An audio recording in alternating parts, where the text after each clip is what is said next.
The Brian Kohberger case has taken another weird turn lately. So, for those that don't know and are just tuning in, Brian Kohberger, the man who was convicted or he pled guilty to murdering 4 college students in their dormitories in Moscow, Idaho, for seemingly no reason.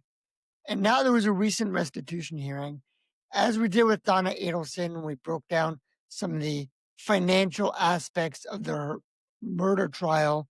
I want to do the same here for Brian Kohberger. So let's tune into this restitution hearing. And I think there's a couple weird stuff which I wanted to point out. And we'll go through this together. So here we go. Okay.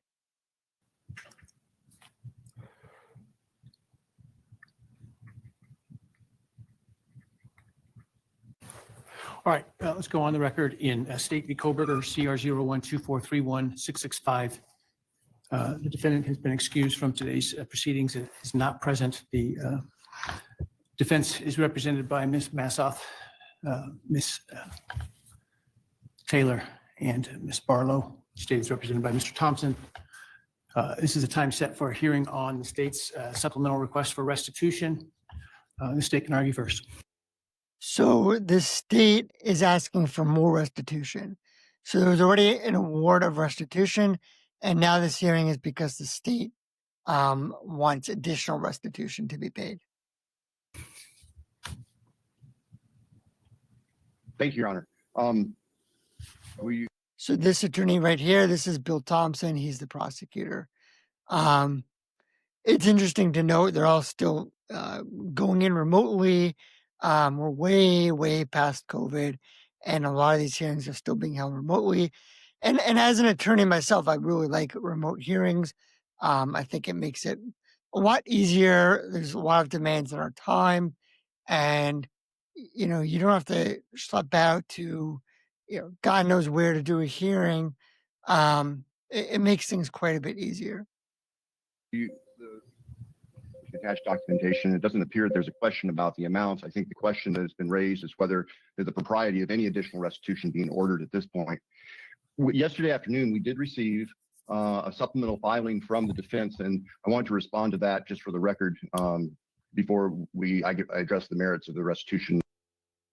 So what Bill Thompson is saying is that they received yesterday another filing from the defense, and now they're going to get into just before they get into their case, they just want to rebut what the defense said. Requests themselves.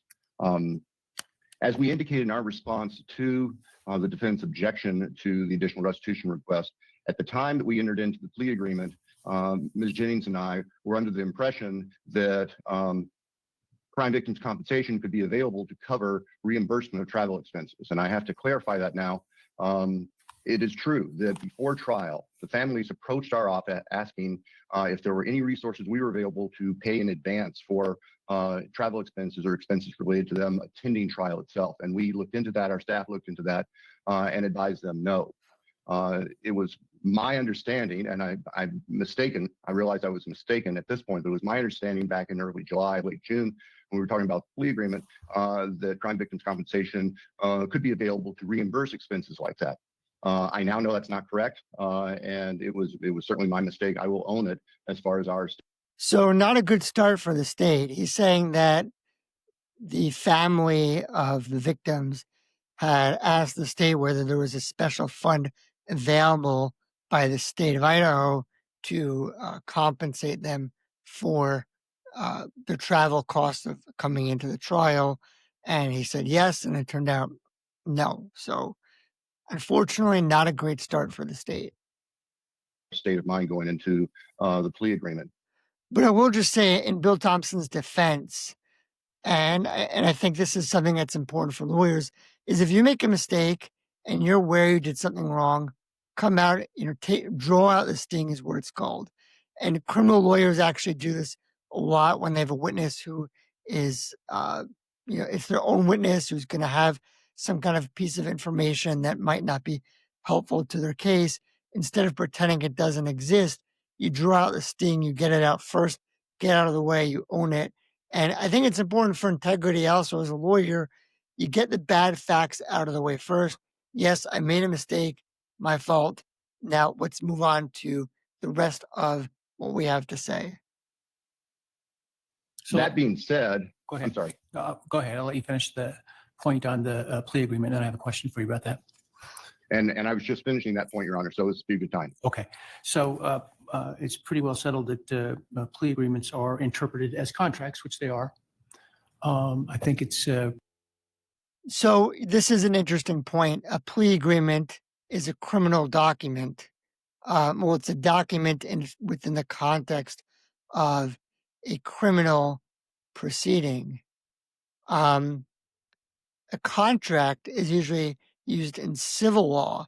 It's a private agreement between two or more parties, and it's usually civil.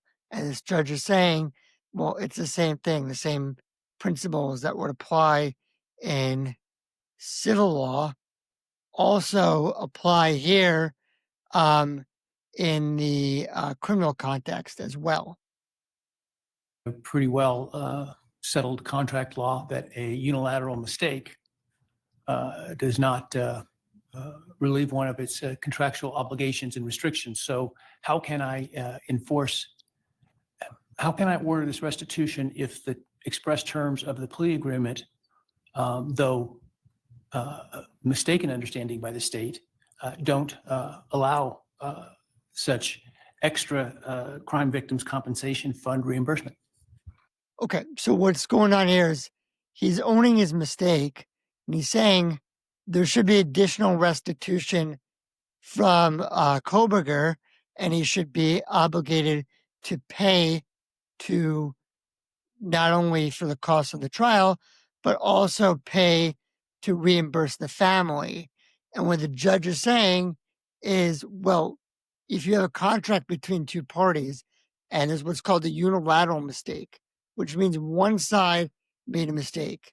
So, for example, if I go to buy a new car and I want a new BMW, and I want that BMW because I think that the BMW goes 0 to 60 in 3.1 seconds. Okay. And it turns out, and I buy the BMW, great. It turns out that the BMW actually goes 0 to 60 in 5.2 seconds. So it's a unilateral mistake. I made the mistake on my own. The dealer didn't make a mistake. I made this mistake. That the judge is saying that cannot be used to reverse the contract. So here, the state misunderstood the law on the plea agreement. Brian Kohberger, as despicable as he is, did not misunderstand it, or his defense team did not misunderstand it. And they entered into the contract knowing what the law is. So the judge is saying, how can I reverse it? Whereas if it was a mutual mistake, meaning I go to buy the BMW because I think it goes 0 to 60 in 3.2 seconds. And the dealer also thinks it goes 0 to 60 in 3.2 seconds. And the dealer sells me the car and tells me it goes 0 to 60 in 3.2 seconds. Well, that's a mutual mistake. We both made a mistake.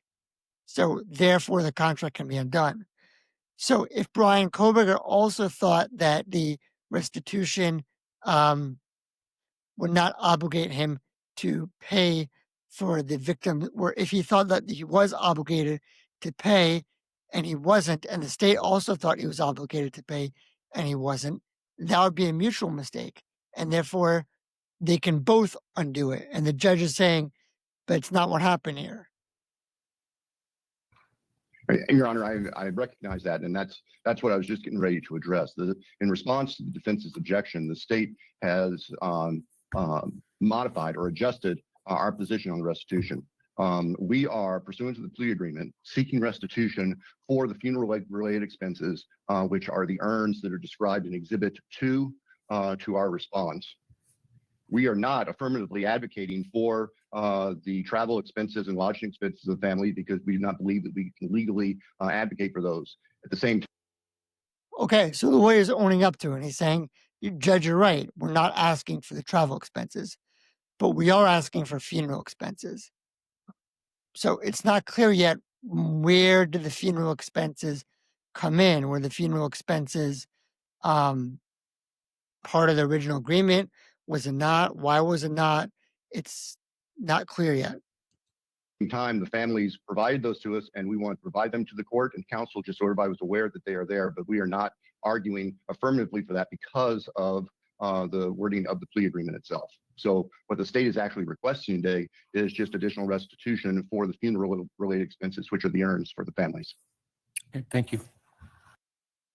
So Bill Thompson is saying this is somehow part of the original restitution agreement, and therefore he should be obligated to pay.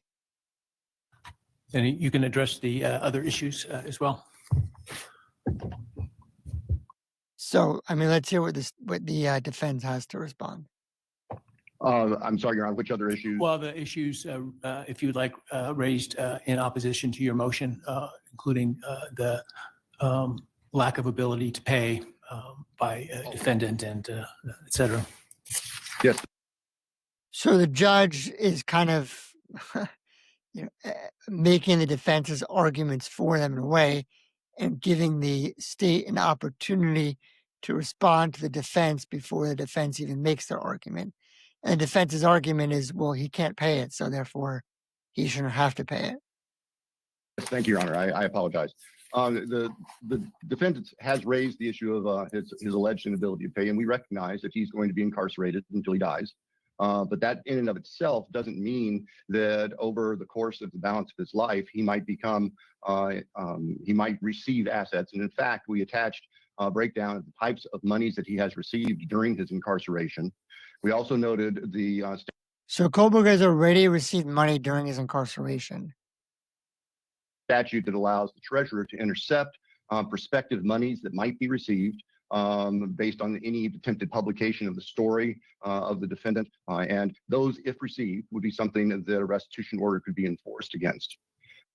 Okay, so this kind of sounds like what's known as a son of Sam law.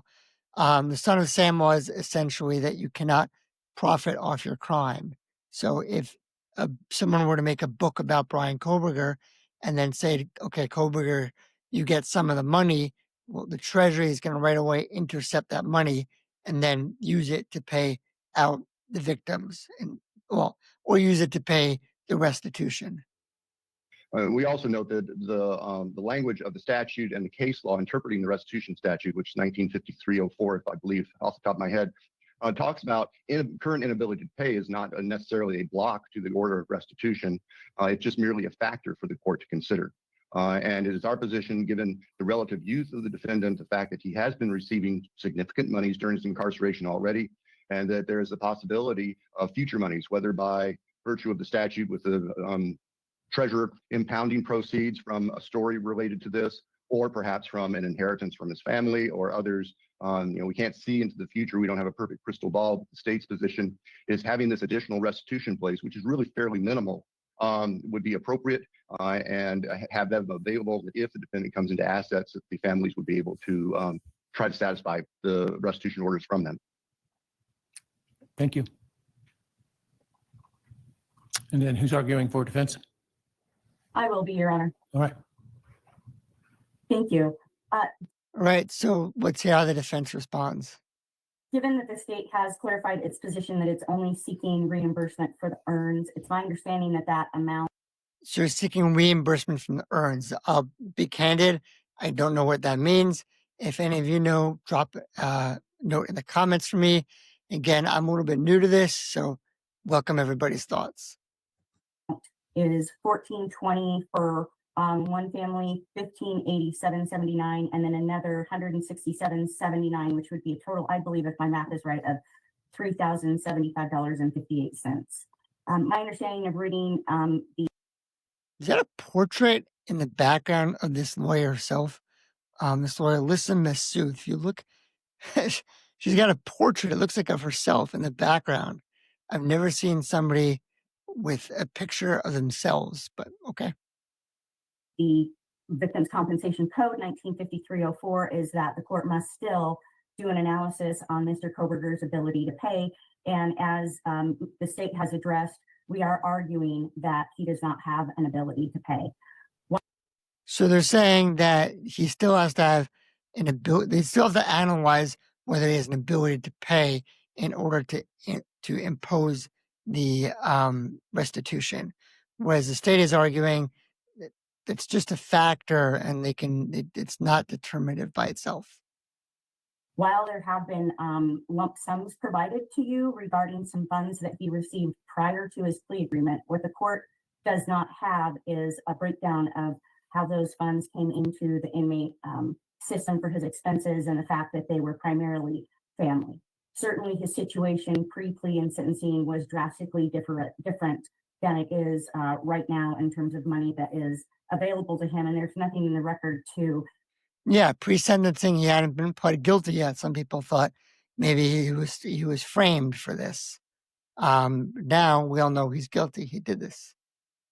Provide the court with anything other than what is really speculation based on the past, as opposed to something that the court might be able to rely upon. So they're saying, well, yeah, pre-sentencing, he got money because people maybe still liked him or supported him. But now no one's going to support him because he has already been pled guilty, or he's pled guilty and therefore he's convicted. And just because he did in the past, it's speculative as to what's going to happen in the future. And therefore, we don't know, and there's no likelihood he's going to get money. And you can't squeeze blood out of a stone. Therefore, since he can't pay, he shouldn't have to pay at all. In other words, because he does not have the money, that obligation should not even be imposed. It sounds a little circular to me. Like, okay, he doesn't have the money, then why does he care if he has the obligation? He doesn't have the money to pay it. And if he at some point comes into the money, what, then they have to reopen it and reanalyze? It doesn't make sense to me, but okay. About foreseeability. There's no way that Mr. Kohberger is ever going to profit from any sort of movie or book, because Idaho Code 195301 specifically precludes that. Well, So that's the Son of Sam law. I mean, every state has a similar version. You can't profit off your bad acts.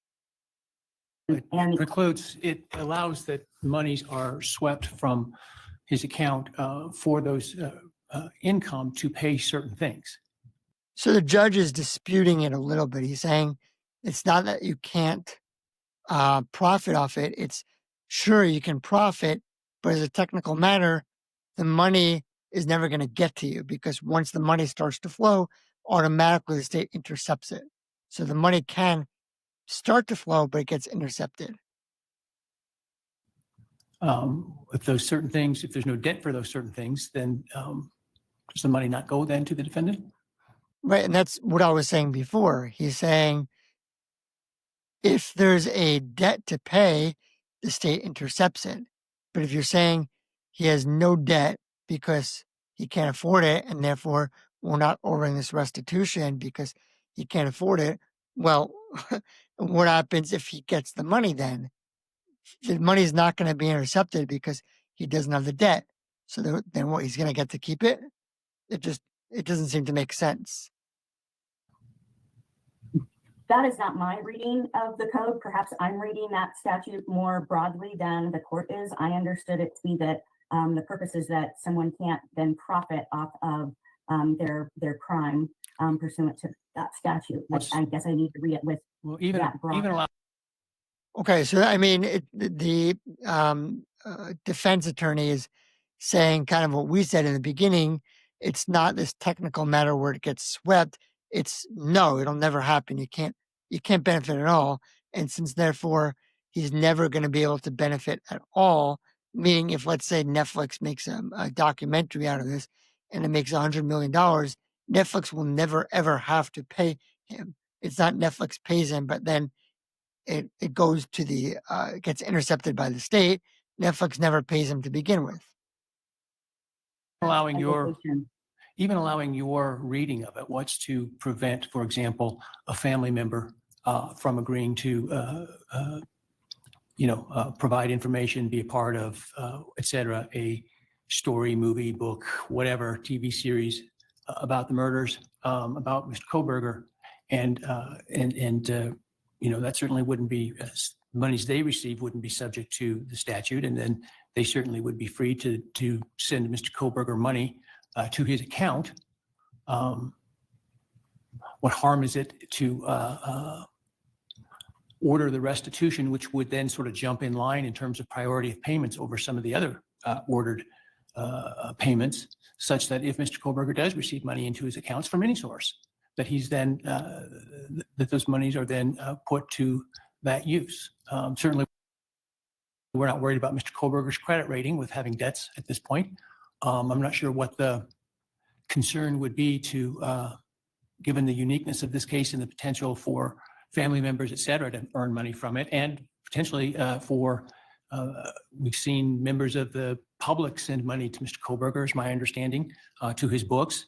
Okay, I'm just going to stop it right there, jump in. So the judge is saying really what I said before, which is that, okay, let's just say you're right. Brian Kohberger can't get money. Okay, a family member gets money and then gives it to Brian Kohberger. So Kohberger's not profiting off any way, but some other person, some family member, some friend of his, someone else is out there trying to profit off it and making money and then giving him the money. And now he has money. And now what, he's not going to have to pay?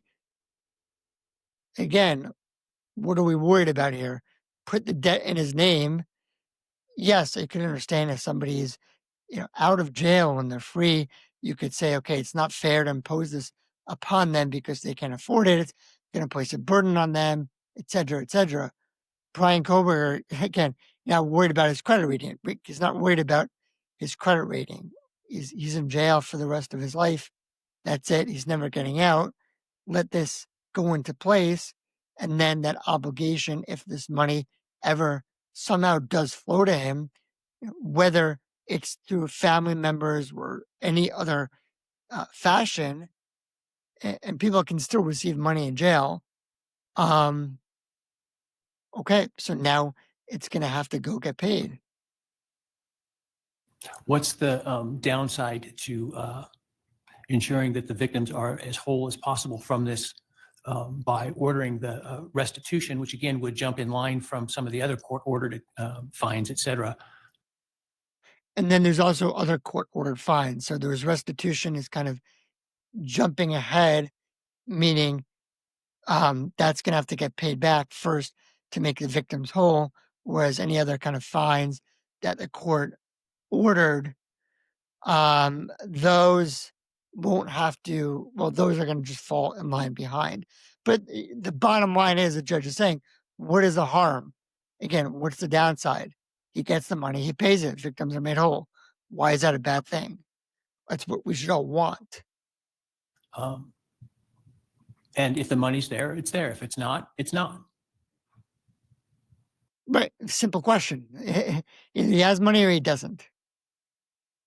Judge, I don't see that Idaho code or Idaho law asks the court to make an analysis on the downside, but whether or not there is foreseeability of payment. And all of the things that you just listed are pure speculation. There is no book or movie that's in the works by any of his family. And to say that those things are going to happen is absolutely speculative. And there's nothing to substantiate those sorts of assertions.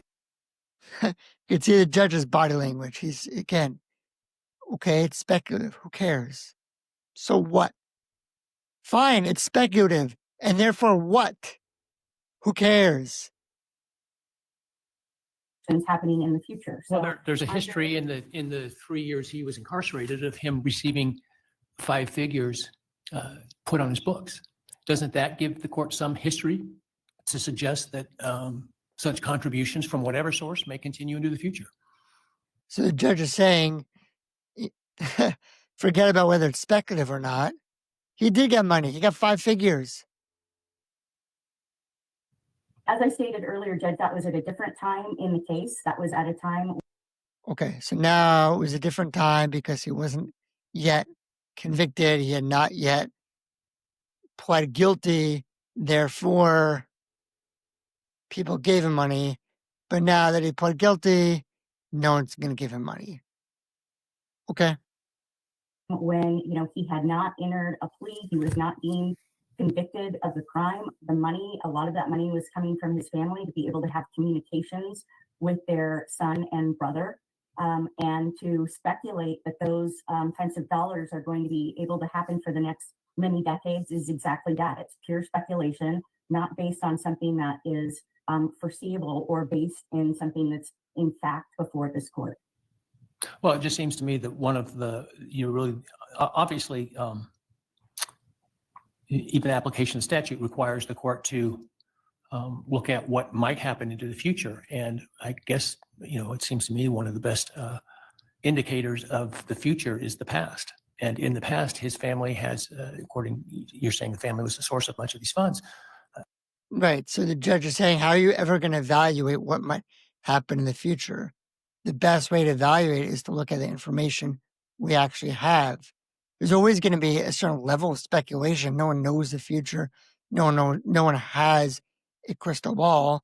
The best that we can do is to look at what happened and use that to make an analysis. I mean, that's basic data. That's how data always works.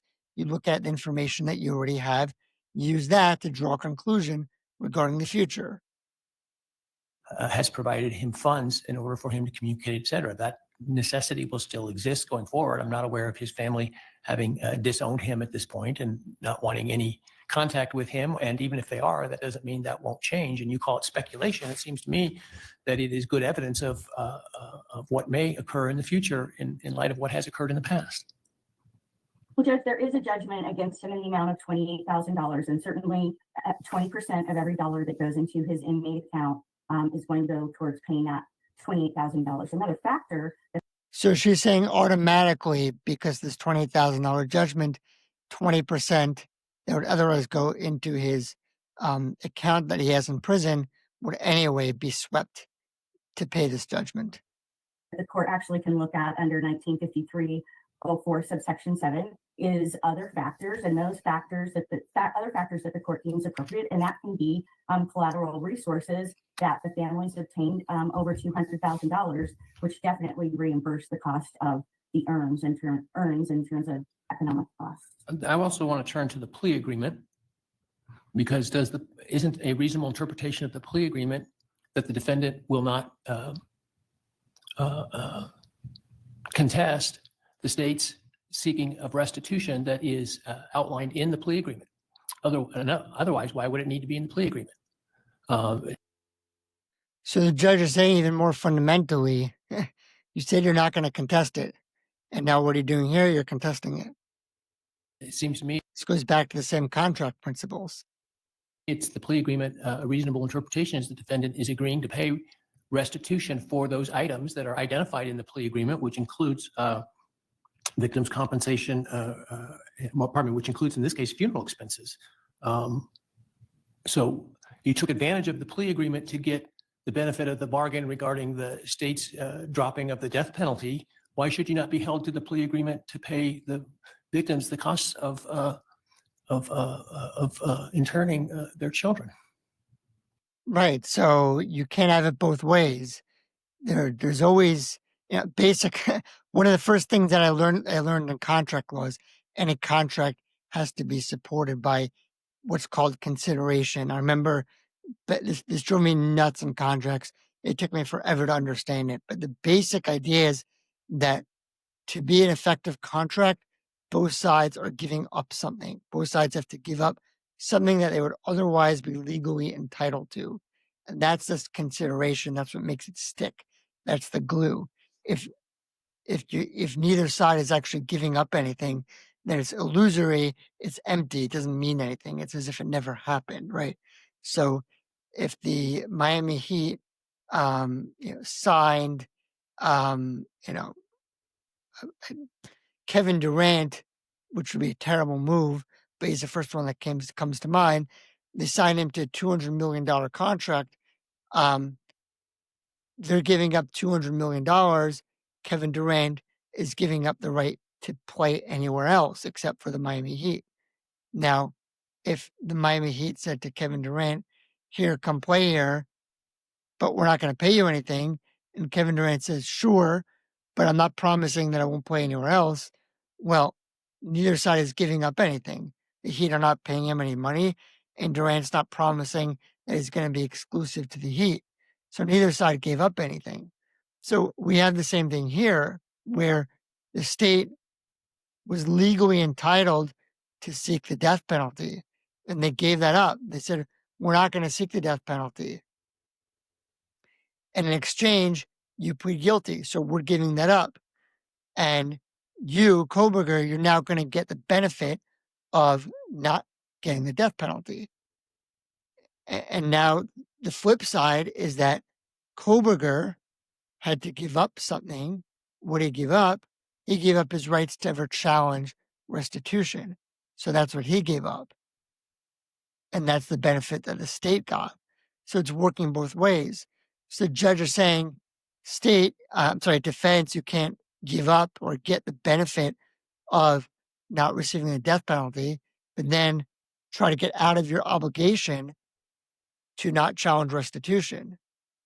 And what makes it even more egregious is obviously what happened. It's just parents wanting to pay for the cost of burying the children, which I can't say enough. No parent should ever have to go through this. Just horrible.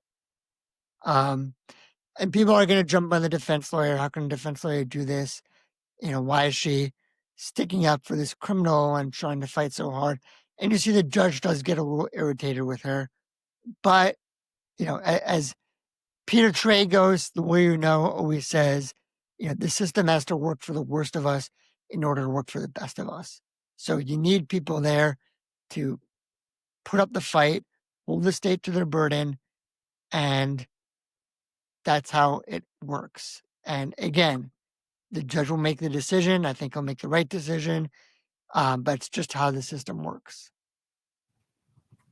Judge, I believe that our pleading was clear, that we understood that urns fell underneath a funeral cost, but that once we have a hearing on this matter. So I'm gathering urns is something to do with restitution. I'm still not clear what it is. Again, someone let me know in the comments. But she's saying this somehow falls under the funeral costs. So this is one of the things that we're obligated to pay under the plea agreement. Matter that doesn't eliminate the court's duty under 1953-04 to do the ability to pay analysis. And that's. It seems a little twisted logic to me. She's saying, even though he has the obligation to pay, the court still has to analyze whether or not he can pay it, and imposing that obligation, even though he agreed to pay it. It seems kind of backwards. That's why. Well, are you in violation of the plea agreement by arguing that your client shouldn't have to pay those? There you go. The judge says, well, you agreed to it, so you're violating your agreement? We are not in violation of the plea agreement. If there was any violation. Of course. So if a lawyer asks you, are you violating what you already said you're going to do? You have to say no. You can't say, yes, judge. I mean, that's just not good. You have to make the argument on behalf of your client. Of the plea agreement that took place, it's the state seeking this when the other expenses, when it was clear under statute and under the Idaho Victims Compensation rules that those were not reimbursable expenses. But they've effectively. So she's saying somehow these are not reimbursable expenses, and the state is seeking them, even though they're not reimbursable expenses. I'm not really following her why they're not reimbursable expenses. They've effectively withdrawn those requests and are seeking what's outlined in the plea agreement. What's the point? Okay, right. So he's going back to the compensation for travel costs, and the state withdrew that. They're saying we're not seeking that anymore, but we do want them to pay what's outlined in the plea agreement. Point of the plea agreement on restitution if the defense is able to argue against the restitution called for in the plea agreement itself. Judge, again, in our pleading, we objected to what the state has withdrawn as of this moment at this hearing today. Right. We acknowledge that the urns were funeral expenses. right? But once we're in a situation of having a hearing, then this other section about whether or not he has an ability to pay is triggered. We stipulated to $28,000 in restitution within 60 days. Right. He met the terms of the plea agreement. But it also says the state may seek restitution regarding funeral expenses, and they're simply identifying additional funeral expenses. Sounds pretty clear the way the judge is saying it, that it says in the agreement they have to pay these restitution. It can include funeral expenses. These are the funeral expenses. Now go pay it. I don't know what more you want me to say about the earns other Well, than what's they the are point? It's like, Judge, I don't know what more you want me to say. Say, you're right, Judge. We wanted to make sure that we're holding the state to their burden. The law, however much you may not like the law does not permit the restitution to also reimburse for the travel costs. But now that the state has said they're not seeking that, okay, everything else, fine. But she keeps digging in and digging in and digging in, and then getting frustrated with the judge. And the judge is like, you agreed to this. So what are we doing here? You already agreed to this. Point of the plea agreement if you're not going to be bound by it. I agreed that it was $3,075.58. But you say you shouldn't have to pay it. What I said was that the court needs to do the analysis under Idaho code about his ability to pay. Why? Right. So the judge is saying, well, you're saying he doesn't have to pay. And she's saying, no, I'm not saying he doesn't have to pay. I'm just saying the court has to analyze the factors whether or not he has the ability to pay. And the judge is saying, well, why? Why do I have to do that analysis? Because you want me to say that he does not have the ability to pay, and therefore he does not have to pay. There's no other reason to do the analysis other than to decide whether or not he has to pay. But if you're agreeing that he has to pay, why do we have to do an analysis? Hasn't the defendant waived his right to rely on that ability to pay by agreeing to those expenses as part of the plea agreement? And that's the heart of it. The defense waived their ability to challenge that, to say that you have to do an analysis of whether or not he has the ability to pay. He waived it. He agreed. Why are we still here? What are you doing? I don't know how the court can enter this order today without engaging in the analysis under Idaho code because it's required. That's the She's saying the law requires it. Therefore, do the analysis because the law requires it. And the judge is like, no, the law may require it, but not if he already agreed. He waived his right. You can waive your rights. That's certainly possible. You can see the confused look on the judge's face. the way I review the case law and the code, that once there's a hearing about restitution, then the court has to engage in the analysis on the ability to pay. So the agreement to pay is illusory. It's what I was saying before about illusory. The agreement to pay means nothing. Illusory means it's an illusion and means nothing. It's meaningless. It's not a real agreement. We're agreeing, but only if you do this whole convoluted analysis. And then if you can't pay, then we're not agreeing. No, he agreed to $28,000. We've agreed that earns fall underneath. Does he have the ability to pay that? Wait, what is she saying? $1,000. We've agreed that earns fall underneath. Does he have the ability to pay that? No, he does not have the ability. So to why pay did you that. agree to it? Underneath Does he have, Okay. analysis on the ability to pay. so the agreement to pay is illusory. No, he agreed to $28,000. We've agreed that earns fall underneath. Does he have the ability to pay that? The judge is not happy. He's cutting her off right away. No, he does not have the ability. So to why pay did you that. agree to it? So the judge is kind of boxing her into a corner. She's saying, well, he agreed only to $28,000. And the judge is saying, well, does he have the ability to pay $28,000? You're saying he's making an agreement, but he still has to do this analysis to determine whether or not he can pay it. And So can he pay this $28,000? Because it was a specific, we were provided with those receipts within 60 days. We were not provided with a receipt for the earns within 60 days. So is your objection? So she's saying, well, we were provided with receipts within 60 days, which is what was required. Therefore, we agreed to it, even though he didn't have the ability to pay. And then a timeliness objection. We did. Okay, so now the judge is really narrowing down. And I like what the judge is doing. He's just getting, he's letting her talk. She's creating a record. It does involve serious rights. So she's allowed to make her presentation, but he's also getting to the heart of the issue, trying to understand and narrow down, focus. What is she actually arguing? And now he's saying, well, it seems to me now that your only argument is that it's late. Did raise a timeliness objection in our pleading. I have thought about that and whether or not I think that it is a really valid argument to say that that's completely jurisdictional. I didn't to mean that the court can't take this under the review at this point in time.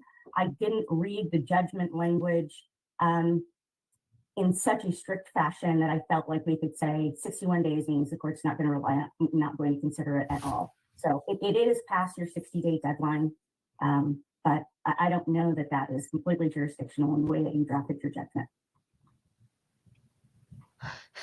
Just look at the judge's body language. He's made up his mind. He's not happy. He's letting her make her case, and then he's going to rule. Anything else? No. So at this point, yeah, he's tired of getting the back and forth, and he's just, okay. Anything else? Have you said what you want to say? Thank you. Mr. Thompson, any rebuttal? No, Your Honor. Thank you. Of course. The judge made the argument for them. Wise move. When things are going your way, the judge is on your side. You don't need to open yourself up more. Why risk the judge finding something else? And I see attorneys make these mistakes.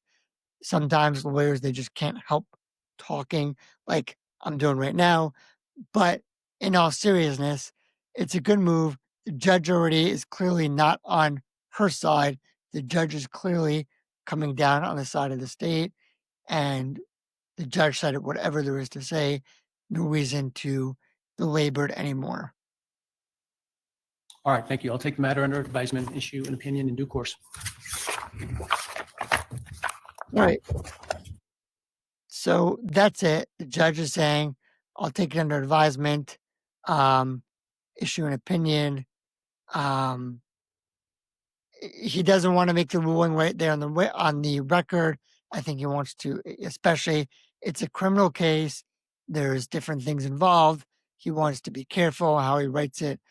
I think it's pretty clear how he's going to come out, but I understand why he's saying I'm taking it under advisement. Gives him time to write a long written opinion, a decision, explaining his reasoning, make it crystal clear. In case there is an appeal, it's going to create a better record for an appeal rather than for the judge to just summarily say, sorry, defense, you're wrong. State, you're right. That's it. Hope you got something out of it. Again, I think it's interesting the way the money aspects tie into all these cases. Money is always at the root of everything. It's one of the mantras you're going to hear me say again and again. And we saw it with the Adelsons. We see it with Kohberger. We saw it with Maya Kowalski and many, many other cases. That's it for now. Hope everyone enjoyed. Don't forget to like, comment, and subscribe. Again, we need those subscriptions. We need those comments. Thanks for tuning in, and we'll see everybody next time.